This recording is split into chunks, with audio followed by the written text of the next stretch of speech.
नमस्कार दोस्तों, आप सबका स्वागत है हमारे वन थिंकिंग चैनल में। और आज हम आपको बताने जा रहे हैं दुनिया के मशहूर शायरों में से एक शायर के बारे में। शुरुआत करते हैं उनकी एक मशहूर शायरी से। रहने दे मुझे इन अंधेरों में गालिब, कम वक्त रोशनी में अपनों के असली चेहरे सामने आ जाते हैं। दुनिया के महान शायरों में शामिल मिर्जा गालिब का नाम ऐसा ही कोई होगा जो न जानता हो। कर्जखोरी और शराब के शौकीन होने के बावजूद गालिब से नफरत करने वाले एक एक करके उनके दीवाने बनते गए। गालिब ने अपने बारे में कहा था, होगा कोई ऐसा भी कि गालिब को न जाने। शायर तो वो अच्छा है पर बदनाम बहुत है। आज भी शायरों में गालिब का नाम सबसे ऊपर लिया जाता है। आशिकों के लिए गालिब किसी फरिश्ते से कम नहीं है। मिर्जा गालिब का जन्म 27 दिसंबर 1796 में उत्तर प्रदेश की आगरा में हुआ और इनकी अवधि 1807 से 1869 तक रही। इन्होंने गद्य और पद्य में विद्या की थी। इनका विषय प्रेम और वीर्य था।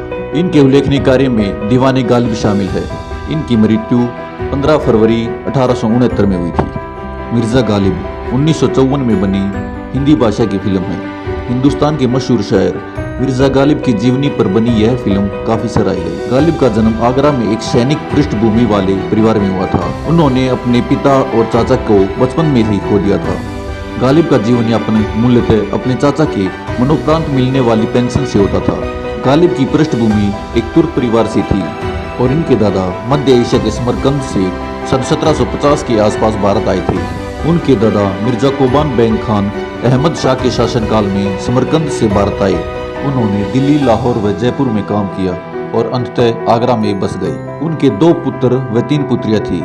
मिर्जा अब्दुल्ला बेग खां व मिर्जा नसरुल्ला बेग खां उनके 2 पुत्र थे। मिर्जा अब्दुल्ला बेग ने इज्जत उत निशा बेगम से निकाह किया और अपने ससुर के घर रहने लगे। उन्होंने पहले लखनऊ के नवाब और बाद में हैदराबाद के निजाम के यहाँ काम किया। 1803 में अलवर के एक युद्ध में उनकी हत्या के समय गालिब मात्र 5 वर्ष के थे। जब गालिब छोटे थे तो एक नव मुस्लिम वर्तीत ईरान से दिल्ली आए थे और उनके सानिध्य में रहकर गालिब ने फारसी सीखी। गालिब की प्रारंभिक शिक्षा के बारे में कुछ कहा नहीं जा सकता, लेकिन गालिब के अनुसार उन्होंने 11 वर्ष की अवस्था से ही उर्दू एवं फारसी में गद्य तथा पद्य लिखना आरंभ कर दिया था। उन्होंने अधिकतर फारसी और उर्दू में पारंपरिक भक्ति और सौंदर्य रस पर रचनाएं लिखी जो गजल में लिखी हुई हैं। उन्होंने फारसी और उर्दू दोनों में पारंपरिक गीत काव्य की रहस्यमय रोमांटिक शैली में सबसे व्यापक रूप से लिखा और यह गजल के रूप में जाना जाता है। 13 वर्ष की आयु में उनका निकाह इलाही बख्श की बेटी उमराव बेगम से हो गया था। विवाह के बाद वह दिल्ली आ गए थे जहां उनकी तमाम उम्र बीती। अपनी पेंशन के सिलसिले में उन्हें कोलकाता की लंबी यात्रा करनी पड़ी थी, जिसका जिक्र उनकी गजलों में जगह जगह पर मिलता है। 1850 में शाहजहां बहादुर शाह जफर द्वितीय ने मिर्जा गालिब को दबीर उल मुल्क और नजम उद दौला के खिताब से नवाजा।